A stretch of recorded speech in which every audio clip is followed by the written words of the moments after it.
টপিকগুলো আমরা পড়লে আমাদের দ্বিতীয় পত্রের আমাদের প্রিপারেশনটা কমপ্লিট হয়ে যাবে। সেটা সিকিউর জন্য দিয়েছি, আমরা এই সাজেশনটা সিকিউর জন্য পড়ব। হ্যালো এভরিওয়ান, আশা করছি তোমরা সবাই অনেক অনেক ভালো আছো, সুস্থ আছো।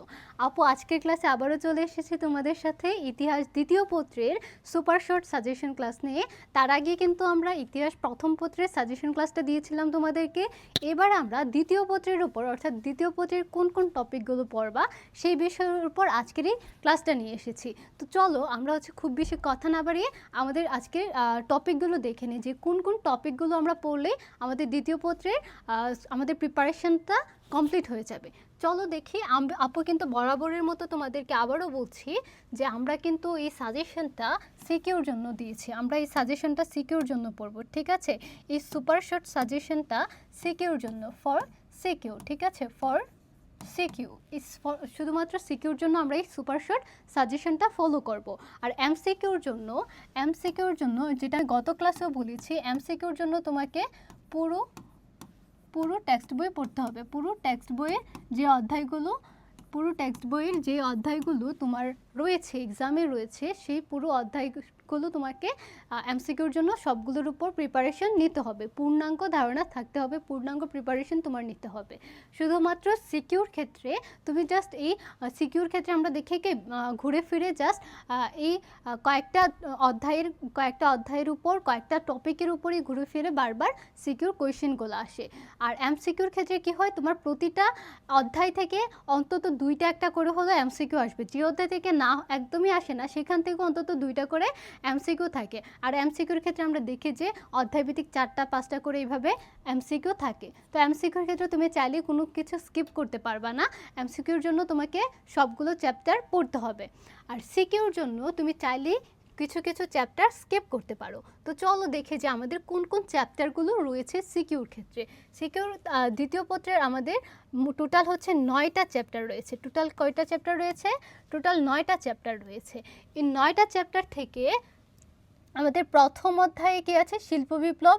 দ্বিতীয় অধ্যায় আছে ফরাসি বিপ্লব, এবং তৃতীয় অধ্যায় আছে প্রথম বিশ্বযুদ্ধ এবং ভার্সাই চুক্তি ও লিগ অফ নেশনস, এবং চতুর্থ আছে বলশেভিক বিপ্লব। আচ্ছা, এভাবে না বলে আপু তোমাদেরকে একেবারে এটা বলে দিই যে এই প্রথম অধ্যায় থেকে তুমি এক্সামে গিয়ে হচ্ছে সর্বোচ্চ দুইটা সিকিউ পেয়ে যাবে। এখানে এই প্রথম অধ্যায় থেকে তুমি 2টা সিকিউ আনসার করতে পারবা, কমন পাবা। দ্বিতীয় অধ্যায় থেকে তুমি 2টা পাবা। তারপরে দেখো এখান থেকে ভার্সাই চুক্তি, প্রথম বিশ্বযুদ্ধ এবং ভার্সাই চুক্তি সন্ধি, লিগ অফ নেশনস, এখান থেকে 1-2টা পেয়ে যাবা। তারপরে দেখো এখান থেকে বলশেভিক বিপ্লব, এখান থেকে একটা পাবা। এই যে তারপরে দেখো পঞ্চম অধ্যায় হিটলার ও মুসোলিনির উত্থান এবং দ্বিতীয় বিশ্বযুদ্ধ, এখান থেকেও তুমি 2টা একটা কমন পাবা, ঠিক আছে? তারপরে দেখো জাতিসংঘ ও বিশ্ব শান্তি, এখান থেকে তুমি 2টা কমন পাবা।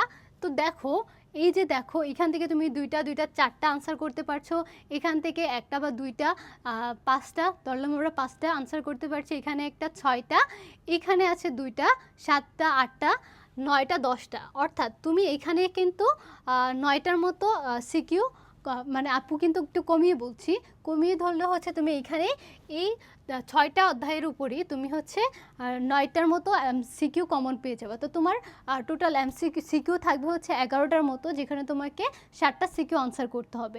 তো এই 7টা সিকিউ থেকে তুমি কিন্তু এখানে এই 6টা অধ্যায়ে কিন্তু 7টা সিকিউ আনসার করতে পারছো। আর এই যে অধ্যায়গুলো রয়েছে, স্নায়ুযুদ্ধ ও পুঁজিবাদ ও সমাজতান্ত্রিক বিশ্বযুদ্ধ, স্নায়ুযুদ্ধ পরবর্তী বিশ্ব, এগুলো থেকে 1টা 2টা করে আসে, কিন্তু খুব বেশি আসে না।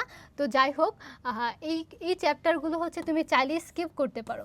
এই চ্যাপ্টারগুলো তুমি সিকিউর জন্য চাইলেই স্কিপ করতে পারো। এই চ্যাপ্টারগুলো থেকে আসে, খুব কম আসে, তুমি চাইলে এই চ্যাপ্টারগুলো স্কিপ করতে পারো। আর যাদের মনে হয় যে না আমি কোনো চ্যাপ্টার ছেড়ে যাব না, সবগুলো চ্যাপ্টার পড়বো, তারাও চাইলে হচ্ছে এই চ্যাপ্টারগুলো নিয়ে পড়তে পারো, ঠিক আছে? এই চ্যাপ্টারগুলো তোমরা, আর এমসিকিউর জন্য তো পড়ছোই, তো সিকিউর জন্য তুমি চাইলে এই চ্যাপ্টারগুলো একটু মার্চ করে একটু পড়লা, বা তুমি চাইলে একদমই বাদ দিতে পারো। আবার হচ্ছে এই দেখো আপু, শুধু এটা হচ্ছে তোমার উপর ডিপেন্ড করছে, তুমি চাইলে পড়ো বা না পড়ো, তোমার উপর ডিপেন্ড করছে। আপু তোমাকে বলবো এই 6টা চ্যাপ্টারের উপর, এই 6টা চ্যাপ্টার নিয়ে আপু তোমাকে বলবো। এই 6টা চ্যাপ্টার নিয়ে আপু তোমাকে বলবো। এই 6টা চ্যাপ্টার তুমি মাস্ট পড়ে যাবা, কারণ এই 6টা চ্যাপ্টার থেকে তোমার সর্বোচ্চ সিকিউ আসবে। এই 6টা চ্যাপ্টার থেকে তোমার সর্বোচ্চ সিকিউ আসবে। তো চলো দেখি যে অধ্যায় ভিত্তিক প্রতিটা চ্যাপ্টার ভিত্তিক আমরা হচ্ছে কোন কোন টপিকগুলো পড়বো, কোন কোন টপিকগুলো পড়লে আমাদের কমন আসবে। প্রথম অধ্যায় অর্থাৎ শিল্প বিপ্লব থেকে আমরা শিল্প বিপ্লবের কারণ অর্থাৎ ইংল্যান্ডের শিল্প বিপ্লবের কারণ, বিস্তার ইংল্যান্ড ইউরোপে অর্থাৎ ইংল্যান্ড থেকে ইউরোপে যে শিল্প বিপ্লব বিস্তার হয়েছে এই বিষয়টা, তারপর হচ্ছে সামাজিক অর্থনৈতিক ও রাজনৈতিক প্রভাব, শিল্প বিপ্লবের সামাজিক অর্থনৈতিক ও রাজনৈতিক প্রভাব, এই টপিকগুলো, এই 3টা টপিক বললেই কিন্তু আমাদের এই প্রথম অধ্যায়ের সিকিউগুলো এই 3টা টপিকের মধ্য থেকে আমাদের কমন পড়ে যাবে। দুইটা সিকিউ তুমি এখানে পাবা, এখানে তুমি 2টা সিকিউ আনসার করতে পারবা এখান থেকে, এই টপিকগুলো পড়লেই তোমার হয়ে যাবে। আচ্ছা আপু কিন্তু এখানে টপিকগুলো দিয়েছে, টপিকগুলোর ভিতর আরও বিস্তারিত যখন তুমি পড়বা এগুলো দেখবা যে এগুলোর ভিতর আরও ছোট ছোট ঘটনা রয়েছে, তো তোমরা সেগুলো সম্পর্কেও ভালোভাবে পড়বা। আচ্ছা আমরা হচ্ছে আরেকটা কথা বলছি যে আরেকটা বিষয় তোমাদেরকে জানিয়ে দিই যে তোমাদের কিন্তু অধ্যায়ভিত্তিক এমসিকিউর ক্লাস যেমন হচ্ছে তেমনই অধ্যায়ভিত্তিক সিকিউর ক্লাসও হচ্ছে। তো সিকিউ এমসিকিউ দুটার প্রিপারেশনে তুমি আমাদের সাথে নিতে পারছো, আমাদের ভি একাডেমির সাথে নিতে পারছো। তো তুমি এই যে আমরা যে টপিকগুলো দিয়েছি ইম্পর্টেন্ট টপিকগুলোর উপর ভিত্তি করে কিন্তু আমরা তোমাদেরকে সিকিউ প্র্যাকটিসও করাবো। তো তোমরা কিন্তু এর পাশাপাশি সিকিউগুলো আমাদের সাথে প্র্যাকটিস করবা, ঠিক আছে? তাহলে আশা করি তোমাদের পূর্ণাঙ্গ প্রস্তুতিটা হয়ে যাবে, আর ইতিহাস নিয়ে কোনো ভয় পাওয়ারও দরকার নেই। তারপরে দেখো ফরাসি বিপ্লব থেকে আমরা কি পড়ব, প্রাক বিপ্লব, ফ্রান্সের সামাজিক ও অর্থনৈতিক বৈষম্য, প্রাক বিপ্লব এবং ফ্রান্সের সামাজিক ও অর্থনৈতিক বৈষম্য খুবই গুরুত্বপূর্ণ, এটা থেকে আসে সিকিউ অনেক আসে, এটা থেকে সর্বোচ্চই আসে বলা যায়। ফরাসি বিপ্লবের ঘটনা প্রবাহ এবং কারণ, ফরাসি বিপ্লবের ঘটনা প্রবাহ এবং কারণ, বাস্তিল দুর্গ, তারপরে দেখো ফরাসি বিপ্লবের গুরুত্ব ও ফলাফল, এটা ঘ নাম্বারে থাকে বেশিরভাগই। তারপর হচ্ছে নেপোলিয়ান। এই টপিকগুলোর উপর আমরা যদি ধারণা নিতে পারি ভালোভাবে তাহলেই কিন্তু আমাদের এই দ্বিতীয় অধ্যায় অর্থাৎ ফরাসি বিপ্লবের উপরও আমাদের পূর্ণাঙ্গ প্রস্তুতি শেষ হয়ে যাবে, আমাদের পূর্ণাঙ্গ প্রস্তুতি এটার উপরও শেষ হয়ে যাবে। তারপরে দেখো প্রথম বিশ্বযুদ্ধ এবং ভার্সাই সন্ধি ও লিগ অফ নেশনস, এই অধ্যায় থেকে আমরা কোন টপিকগুলো পড়ব। দেখো আমি সর্বোচ্চ চেষ্টা করেছি শুধু তোমাকে যত কম টপিক দিয়ে সর্বোচ্চ কমন পাওয়ানো যায়। টপিক কম অর্থাৎ টপিক তোমাকে আমি কম দিব কিন্তু কমন তুমি বেশি পাবা, ঠিক আছে? আমার মূল উদ্দেশ্য কি তোমাকে কম টপিকে সর্বোচ্চ কমন দিতে পারি যেন, সেটি হচ্ছে আমার মূল উদ্দেশ্য। দেখো এখানে 3টা টপিক পড়লেই তোমার হয়ে যাচ্ছে। কি প্রথম বিশ্বযুদ্ধের কারণ ও ফলাফল, এটা কিন্তু মাস্ট থাকবে সিকিউতে। ভার্সাই চুক্তির শর্ত ও ফলাফল, তারপর হচ্ছে লিগ অফ নেশনসের ব্যর্থতা, এই 3টা টপিক থেকে তোমার এই অধ্যায়ের সিকিউগুলো হয়। তারপরে দেখো বলশেবিক বিপ্লব, এখান থেকে তুমি একটা আনসার করতে পারবা, একটা বা দুইটা অনেক সময় আসে, 1-2টা একটু হয় এরকম আশেপাশে যায় আর কি, তবে বেশিরভাগই একটাই পাবা। বলশেবিক বিপ্লবের কারণ, লেনিনের ভূমিকা ও কর্তৃত্ব খুবই গুরুত্বপূর্ণ। তারপর হচ্ছে এই বলশেবিক বিপ্লবের ফলাফলটা এটা হচ্ছে আমরা দেখি ফলাফল, কর্তৃত্ব, এইগুলো হচ্ছে ঘ নাম্বারে থাকে। গতে হচ্ছে ধরো কি থাকতে পারে, বিপ্লবের কারণ বা কার সাথে কোন বিষয়টার সাথে এই বিপ্লবটা কোন বিপ্লবের সাথে সংশ্লিষ্ট, এরকমভাবে আমাদের প্রশ্নগুলো আসে। দেখো প্রতিটা টপিকের ভিতরে কিন্তু আরও টপিক থাকে, তুমি সবগুলো টপিক নিয়ে পড়বা।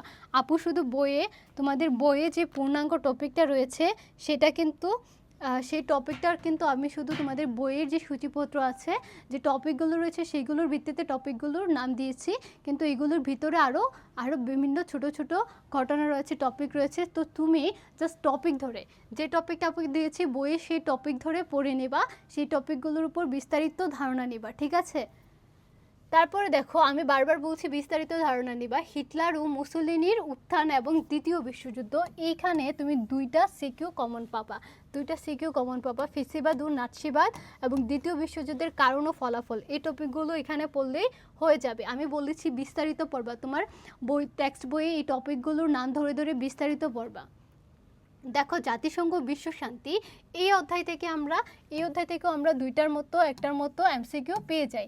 দেখো জাতিসংঘ প্রতিষ্ঠার পটভূমি গঠন ও কার্যাবলী, যেটা এই গঠন ও কার্যাবলী খুবই ইম্পর্ট্যান্ট, অনেক আসে এটা।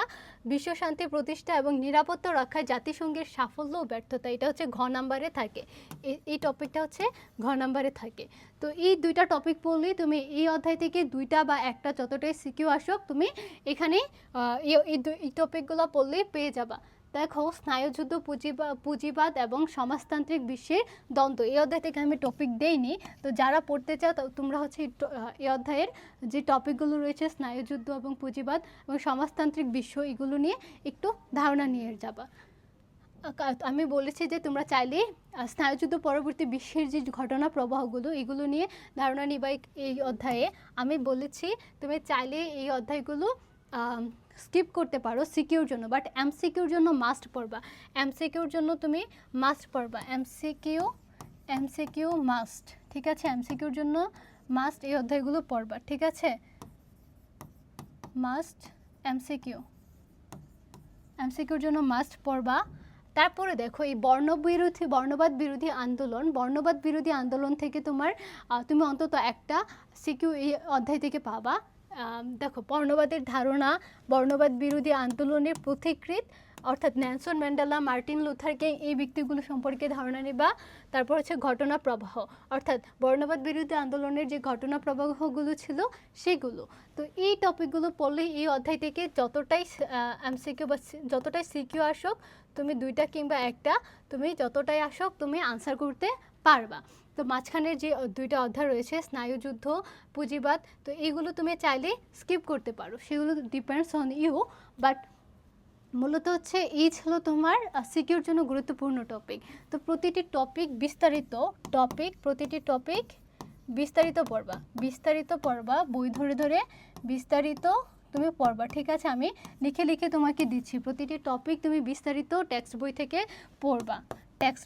পড়বা। তারপর তুমি সিকিউ প্র্যাকটিস করবা আমাদের সাথে তুমি এই প্রতিটি টপিক ভিত্তিক, ইম্পর্ট্যান্ট টপিক ভিত্তিক আমি হচ্ছে তোমাদের জন্য সিকিউ ক্লাস নিব। তো সেই সিকিউ ক্লাসে তোমরা প্রতিটি টপিক ধরে ধরে অধ্যায় ভিত্তিক সিকিউ আপুর সাথে প্র্যাকটিস করবা।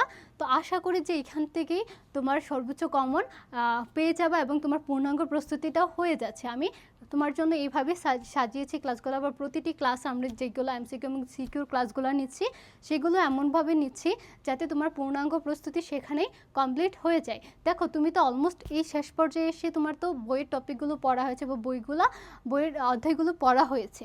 তো এখন তো তোমাকে আমি থিওরি পড়াবো না, এখন তুমি শুধু রিভাইজ করবা এবং তোমার এক্সামে যেভাবে আসে সেইভাবে তুমি প্রিপারেশনটা নিবা, প্রস্তুতিটা নিবা। তো এই ছিল তোমাদের জন্য আপুর শেষ সময়ের শর্ট সাজেশন ক্লাস। আশা করছি তোমরা এই টপিকগুলো ভালোভাবে, আপু যেভাবে বলেছি বারবার যে বিস্তারিত পড়বা, তো এইভাবে যদি তুমি ভালোভাবে প্রিপারেশনটা নিয়ে যেতে পারো তাহলে তুমি সিকিউতে 100% অর্থাৎ তুমি 70 মার্কস থেকে অন্তত হচ্ছে। আর হ্যাঁ, তোমাদের জন্য কিন্তু কিভাবে সিকিউ আনসার করবা সেটার উপরে অপর একটা ক্লাস রয়েছে। সিকিউতে কিভাবে সিকিউর হচ্ছে যে স্ট্র্যাটেজিটা আছে সিকিউ আনসার করার ক্ষেত্রে, সেই স্ট্র্যাটেজিটা মেনটেন করে আনসার করবা। 10 থেকে 10 বা সর্বোচ্চ হলেও তুমি 8-9 পেতে পারবা।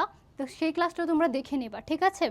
তো তোমরা হচ্ছে আশা করছি এই টপিকগুলোর মধ্যে অধ্যায়ভিত্তিক আবার যে সাজেশনগুলো দিয়েছি সিকিউর জন্য এখান থেকে কমন পাওয়া যাবে। আর এমসিকিউর জন্য মাস্ট তুমি পুরো বই পড়বা, প্রতিটা অধ্যায় পড়বা এবং তুমি অধ্যায়টা পড়ার পরেই বইয়ের যে টেক্সট বই পড়ার পরেই তুমি চলে যাবা আমাদের ক্লাসগুলোর প্র্যাকটিসগুলো করবা এবং তারপর তুমি বোর্ড কোয়েশ্চেনগুলো পড়বা, দু একটা মডেল টেস্ট নিজে সলভ করার চেষ্টা করবা। তো সবাই ভালো থাকো, সুস্থ থাকো। তোমাদের জন্য আপুর যতটুকু সম্ভব আপু সর্বোচ্চ চেষ্টা করব তোমাদের এক্সামে যেন তোমরা ভালো করতে পারো। তোমরা সবাই ভালোভাবে পরীক্ষা দাও। অনেক অনেক শুভকামনা সবার জন্য। আসসালামু আলাইকুম। দেখা হচ্ছে পরবর্তী কোনো ক্লাসে।